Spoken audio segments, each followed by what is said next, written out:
yenn yi mu génnee ko nan nga ko jàngatee. Ousmane du homme d'état Fatima Ousmane Sonko du homme d'état xale yi lu ñuy wax homme de détail la parce que loolu la musa wone Ousmane est plus dans les détails politiques que dans la vraie responsabilité étatique man nag lecture bi ma ci def dafa xaw a bizarre parce que tout simplement on avait affaire à un homme très très bizarre alors ci ñaari fan yi dund nañu lii di congrès Ousmane moo ko defee ko ci ay architecture président Macky Sall ensuite démb defe naa c'était l'investiture non avant-hier bi c'était le samedi démb c'était le meeting. c'était loolu meeting kese la woon. waaw meeting démb kese la woon congrès bi moo nekkoon le samedi ñu élire ko président parti bi à l'unanimité. damaa dégg Bara Ndiaye naan dañ koy investir pour 2029. waaw loolu laa déggoon de. au programme c'était pas ça. je sais pas. Donc c'était un meeting tout court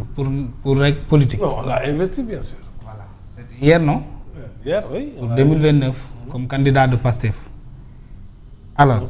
le discours ñun ñëpp dégg nañ ko. man dégluwaat naa ko tey suba teel moom laa xëyee. pour mën a xam réellement qu'est-ce que Ousmane nous a dit. man dafa am lu ma ci metti tamit parce que je suis malheureusement obligé de parler de Ousmane Sonko en tant que ci parent politique te mënoon naa waxtaanee leneen. ça me peine en toute sincérité parce que man dama jàpp ne Ousmane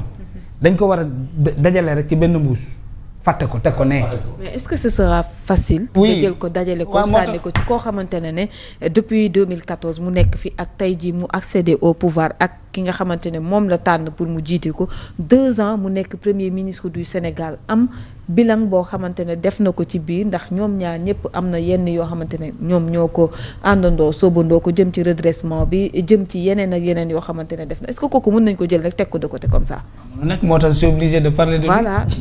ah moo tax mu pene ma. man je suis peiné parce que dama jàpp ne man je me mets juste ci place su militant au Pastef du ma nekk feneen dafa am benn nit koo xam ne dafa yeewu benn bis décider def politique laata kii Lamine xëy jaar ci wax moo tax ñu xam ko waxam jooju ab yoole kat la woon voilà révéler des pratiques à l'intérieur du gouvernement sous Macky Sall parce que loolu tax Ousmane Sonko fës ndax da doon fësal ay mbir yoo xam ne jàpp nañ ne c'était pas normal ci wax jooju ñu dàq ko ci gouvernement bi pour indiscipline pour leneen ak leneen indiscrétion. Fonction publique. ci fonction publique ñu jëlee ko fa. la même personne crée un parti politique avec des amis ñu ñëw ne ñu ñoom dañoo am programme dañoo am vision xam nga lii ça fait mal dafa metti ci Sénégal fu ñu toll en termes de difficulté ay papa jàmbur ñu tooñ leen yaa ngi wax léegi waxu Mamadou Gueye fonctionnaire de l'État nga waroon ko soxla dans la République nga waroon ko soxla dans la fonction publique xale bu ndaw bu amagul 50 ans yi mat sëkk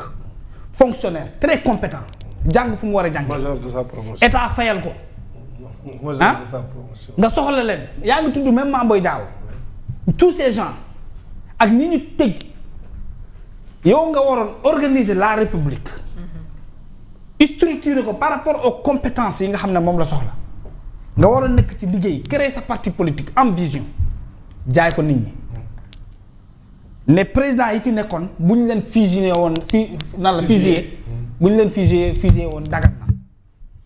ndax tout simplement dañoo yàq réew bi de 1960 à moom date bi mu ñëw à la politique entrée en politique 2014 nga ne yow da nga am projet nga ne képp ku nekk ci réew mi di def politique baaxoo amoo xam-xam manoo dem ba attaqué lu kilifa diine yi ne yaa leen dàq jàng alxuraan seen alxuraan setul que les confréries c'est de la corruption loolu la ñu gëm loolu non que c'est de la corruption politique fexe ba dugg ci kilifa diine yi di fa créer des zones de tension interne des zones de rivalité mais dafa jot réew bi ñu wax qu'est-ce qu'on a traversé sous Ousmane Sonko la diaspora a été activée des jeunes d'Amérique d'Europe de partout ont insulté nos marabouts pour un soi-disant projet qui était un projet de rêve de transformation systémique du Sénégal ci combat yooyu Sénégal amul lu mu traversé wu Lamine ils arrivent au pouvoir dañ koy rappeler parce que le rappel profite aux hommes de bien